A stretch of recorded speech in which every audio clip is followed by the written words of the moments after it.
as we work our way through a challenging time here together. So I'm really glad that you're here. Thanks for watching as always. Thanks for joining me. And if anything has happened in the world since last night, I'm not aware of it because I got to tell you all the stuff that's been going on in the last year or so that's really been kind of crazy. Elisa, great to see you. How you doing? Hope everything is good there. She's watching on Instagram.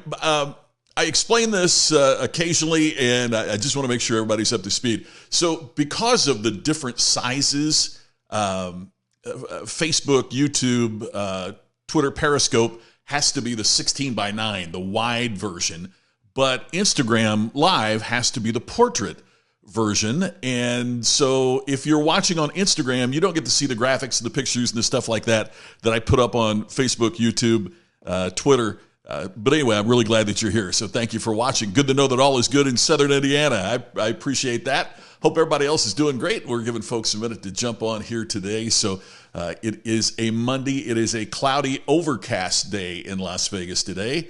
And the Strip is still empty. It's still surreal here. So hope things are good for you. Yeah, welcome to week 4 of Corona Crazy, Ted. I love that. Yes, exactly. It's... at the end of the day, we really ought to pick one person and let that person quarterback. And to me, that's Dr. Fossey. And if he doesn't say it, I don't care. I don't believe it. But I did see something talking about. I saw one thing posted by Clay Travis, who's a radio personality, sports personality, based in Nashville but nationally syndicated. He posted a thing with some results saying that it's going to be over sooner than we think. Then I see other things that, it's never going to. So I'm just listening to one guy, and if he's not right, that's okay. We'll figure that out later. It's pretty crazy. Rita, always great to see you. Thank you for being here again today. So thanks to everybody watching. I have had the craziest last 12 hours or so, and I want to pass along to you. Pam, always good to see you. So last night, Tammy and I just got the television on and just, kind of hanging out. But we ordered dinner from Outback Steakhouse. We decided to order something in, so we're eating chicken on the Barbie. And I'm sitting there with my laptop. She's watching something from Investigation Discovery, as she always does. So, murder television for women, Investigation. Well, I like it too. I shouldn't say that. Anyway, so I've got my laptop and I'm going through, and there's a guy, Ken Walls. And Ken is somebody that used to live here in Las Vegas, worked for a company that I also had some business dealings with. And Ken is on Facebook Live, and he's doing a thing just like we're doing now. And so I just went on just to watch, just like you're doing, just all that.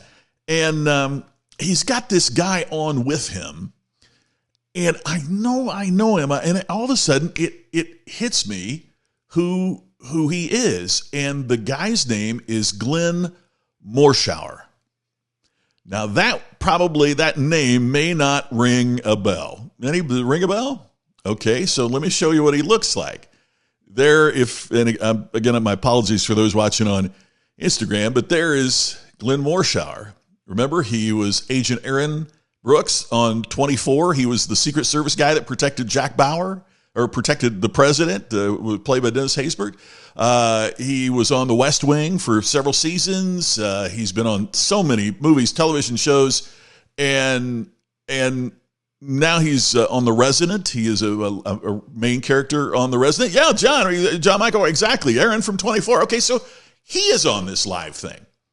Well, so then Ken, the guy that I know, sees that I'm watching, and he said, "Hey, Scott, join us on the conversation." So he puts me on with he and Glenn. And so now we're talking. And this guy is absolutely fascinating. He has not only is he a regular on The Resident, but he also has an acting school based in Dallas. And so we're talking about presentation. We're talking about all kinds of stuff. Hey, Ken's watching now. Ken, I'm telling the story. So thanks to Ken, I get on this video and talk to Glenn. And Ken, how long did we talk last night? Were we on I was on with you for an hour and a half, 2 hours. I mean, it was just, the conversation was absolutely amazing. So thanks to Ken, Glenn sends me a text and he says, hey, tomorrow you might want to watch this because Malcolm Jamal Warner, that many of you will remember from the Cosby Show and who was also on the cast of The Resident, is going to be answering questions for my acting class on a Zoom call. Love to have you join it, and I'd love for you to be my guest at one of the future things. I'm blown away. I cannot believe it. It is just so stinking cool to be able to talk to Glenn, who also does a lot of speaking. And it was until the 3.5 hours you were online with him, Ken. I mean, it was like it was the late show that never ended, but it was so fascinating and so engaging. It was just absolutely terrific. So we ended up talking. Glenn sent me the thing, and so I was able, and I have spent little over 2 hours watching Malcolm Jamal Warner and Glenn interact for his acting class of almost 100 people on a Zoom call. And there's a couple of things I wanted to talk about today that I just thought was absolutely fascinating that are a result of, what happened and what we talked about through that. And Glenn said yesterday as we were on the call with Ken, Glenn said thoroughness was a big word for him. That the top leaders, the top performers in any field have a deep sense of thoroughness. And that really struck me. Ken, I don't know if it hit you like it did me, but it really, really struck me that there is a thoroughness about them and about what they do. So in other words, the actor doesn't just show up and has memorized the lines. They've taken it the next step, and they're very thorough about why are they saying this and what's their motivation behind it and that. But not just that. It is a thoroughness in we follow up with our customers. There is a thoroughness in we don't just tell our kids, we model the behavior that we want from our kids. It's all of those kinds of things that really separate the amateur from the professional, the committed from the big talker. I've been reflecting on that ever since he said it, and I just think what a great word for all of us to focus on is thoroughness. How thorough are we? And I think one of the things that can happen as we go through this situation is that, here we are, and one of the challenges of having so much time on our hands is that we can begin a million things and not finish anything. In other words, we could start 15 online classes and never finish a one. We can begin to write a book and never finish the first chapter. We can begin spring cleaning and only get through one closet. I mean, there's so many things that we can begin, but the question is, are we going to be thorough enough to finish? So just a question I think we need to pose to ourselves through this process is how is thoroughness a part of who we are and what we do?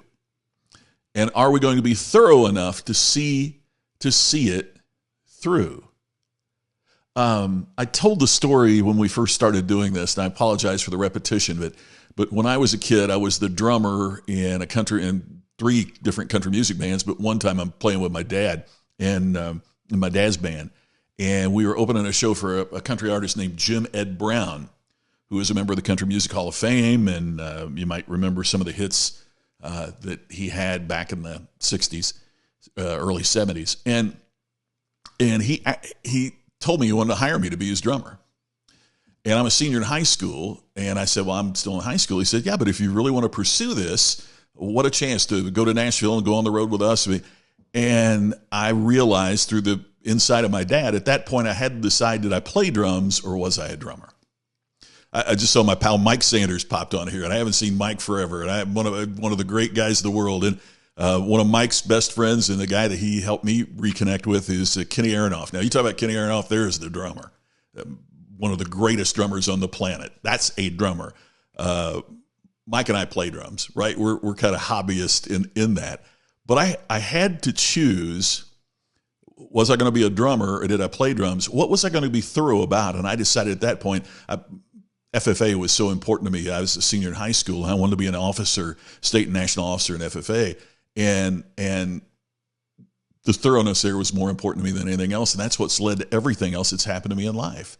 So I want us to think about, I can't get that word out of my head because of that great insight from Glenn last night about thoroughness. And Mike says, I am thoroughly over Joe Exotic. Yeah. Did you see Netflix is going to come out with one more episode? What? I'm drawing a blank on his name. You know, the guy that took over the park and kind of kicked Joe out. Anyway, he said in an interview that they're going to come back with one more episode of it. And I'm like, holy cow. Talk about capitalizing on a trend. Yeah, Ken, that is a drummer's throne behind me. I've got a set of electronic drums and still like with the sticks and everything else. But see, that's the difference between playing drums and being a drummer.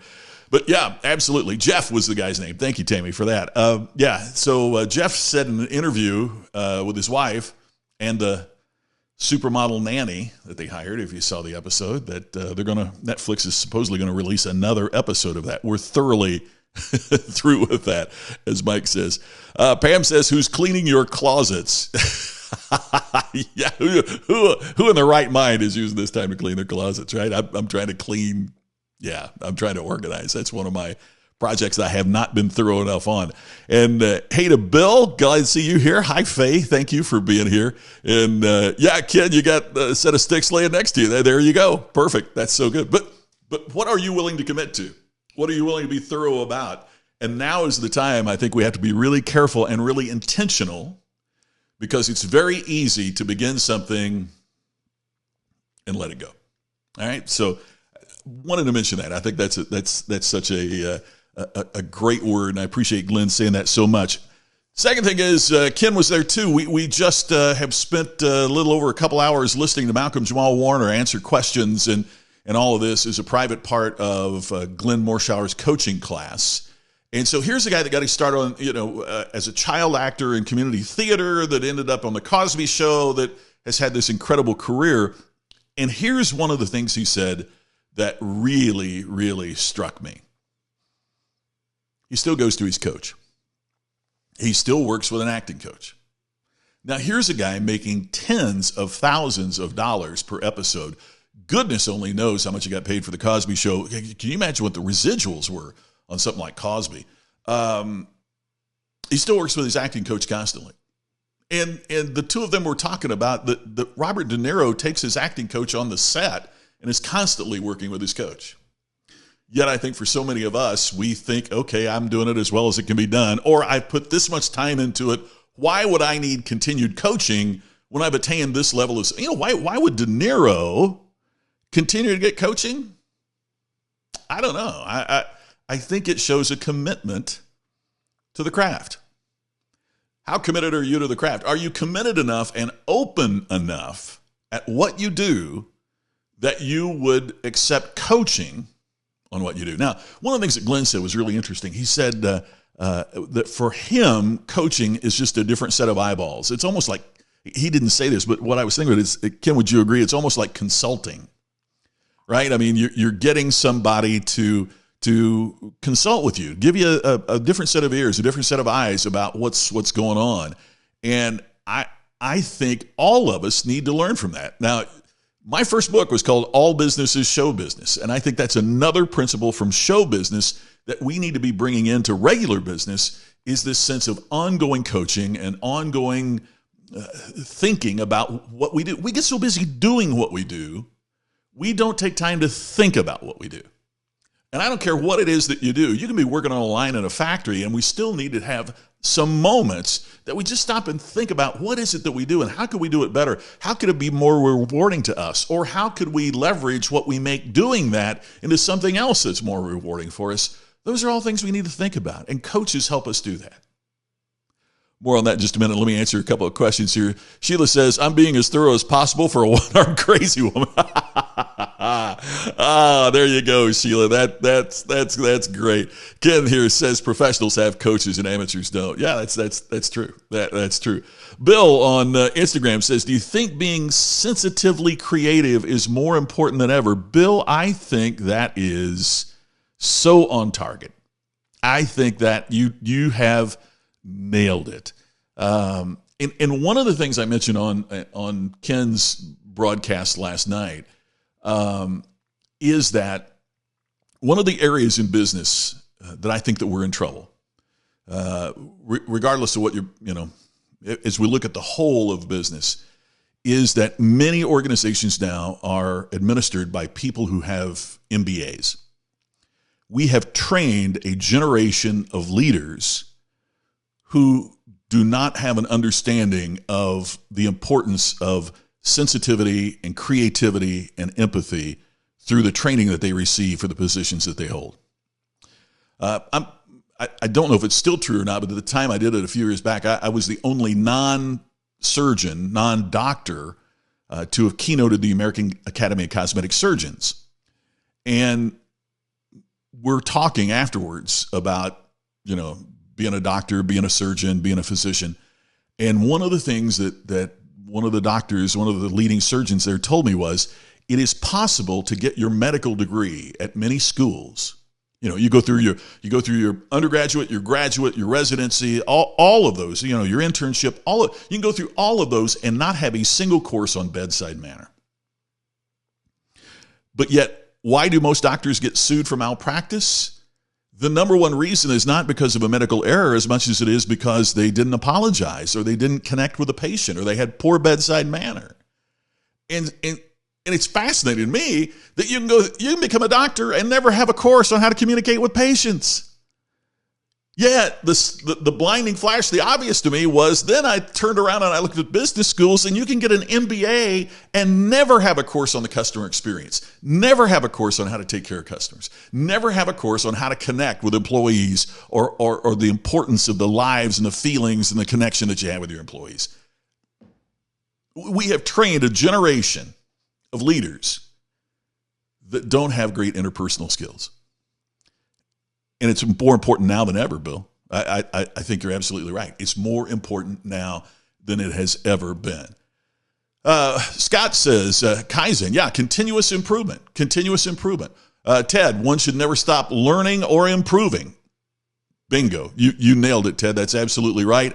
And the crisis has proved to me that politicians don't understand supply chain. Yeah. And there's a problem, too. We have political leaders. I've seen the video here lately of somebody saying we need to post that on the internets. If you're using the plural version of internet, you're not qualified to talk about it, right?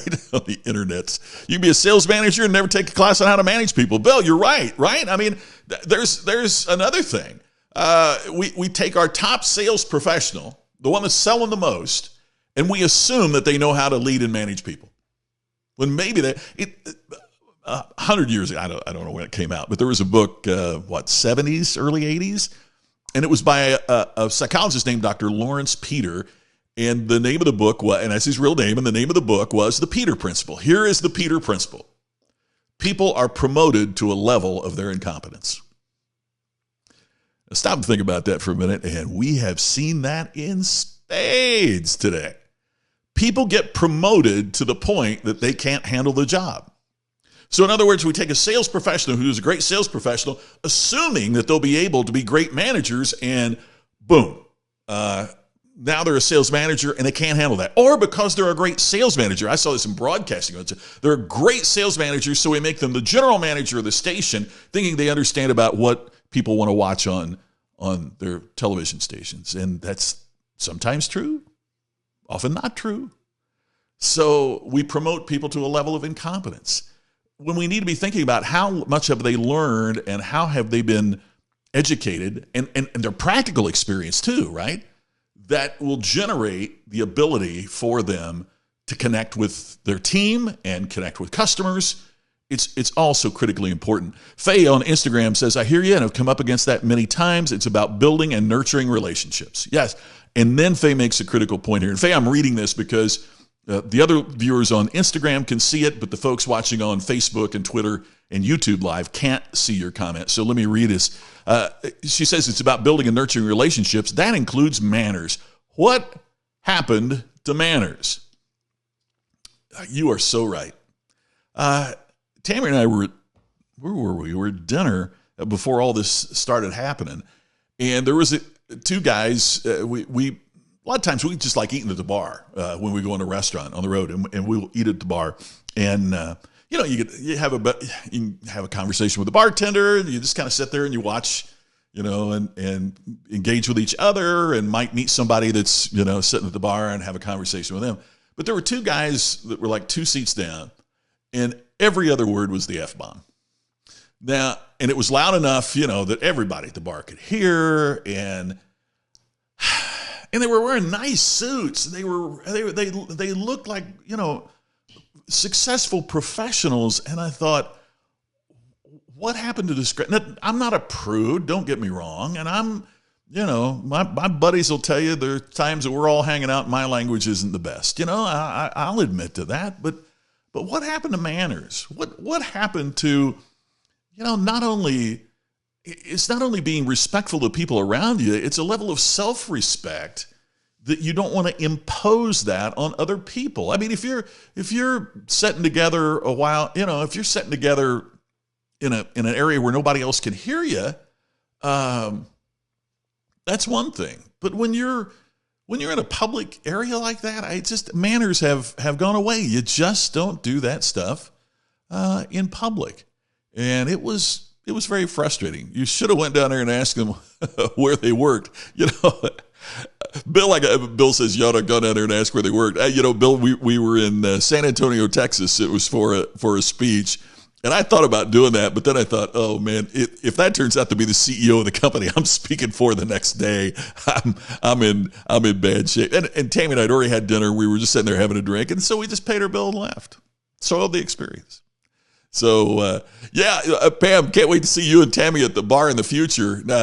Pam and Tammy and I have spent some time in a bar or two along the pathway of our National Speakers Association events. I mentioned, I think it was yesterday, that my friend Tom Webster posted something on Facebook. That when I read the headline, I thought, but it was, I miss bars. And then I read the article of what he posted, and wow, it was really, really incredible, because what he was saying is, I pay you for the drink, but I'm really here to rent the moment. Isn't that a beautiful line? I'm here to rent the moment. Because what he loves is not, you can mix the drink at home. That's not what he's talking about. What he loves is just the atmosphere from a dive bar to an elegant bar in a nice hotel, and just being a part of that atmosphere, and that, striking up a conversation with somebody there. I mean, I miss it too. I miss it too. That connectivity. That's why we're doing this, right? For the connectivity. Sheila, yeah, you've had a lot of doctors. The ones with a lack of personality don't last too long with me. I need more than a vanilla personality to trust a doctor. Yeah. Sheila, when my late wife Sherry was undergoing cancer treatment here, we fired one of the doctors. We had just had a great weekend, and we were talking about it with the doctor. And what we had done is go back to Napa, which is where we were when Sherry's cancer was discovered.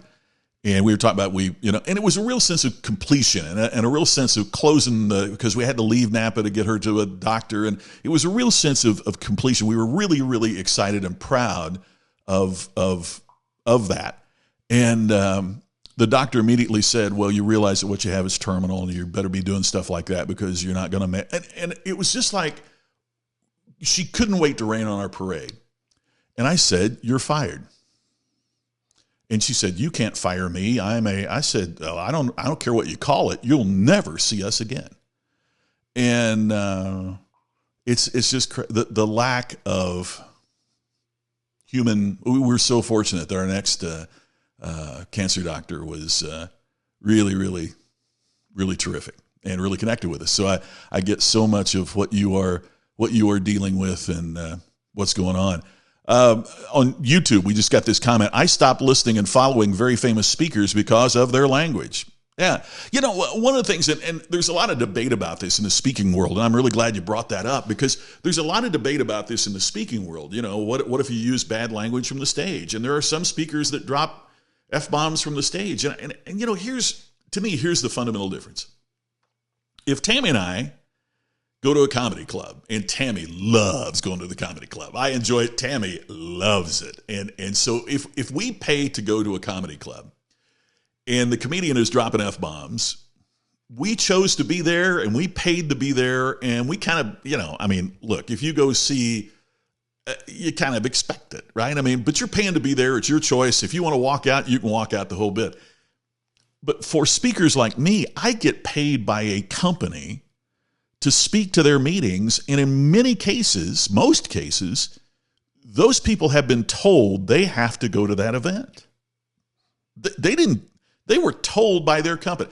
I don't think that I have, first of all, I wouldn't do it anyway from the stage, but I don't think I have a right to impose that type of language on an audience that might have a widely varied viewpoint on it that has been told to be there.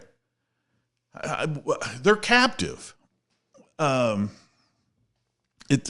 think they're cool by doing it. Ken, yeah, you're right. They think they're cool by saying it. I did a program. It was for a trucking company not long before all this started happening, and a speaker dropped the F-bomb on the stage.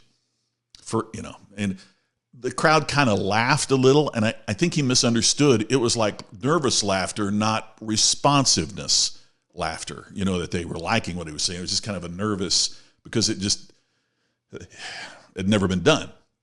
So one of the executives of the company comes up and he says, well, the thing I'll remember about your speech, while the speaker is standing there, they would always have the executive come up and say something about the speaker before the speaker left the stage. And the executive comes up and says, well, the thing I'll always remember about your speech is it's the first time an F-bomb has been dropped in front of our group. There's 2,000 people in the audience.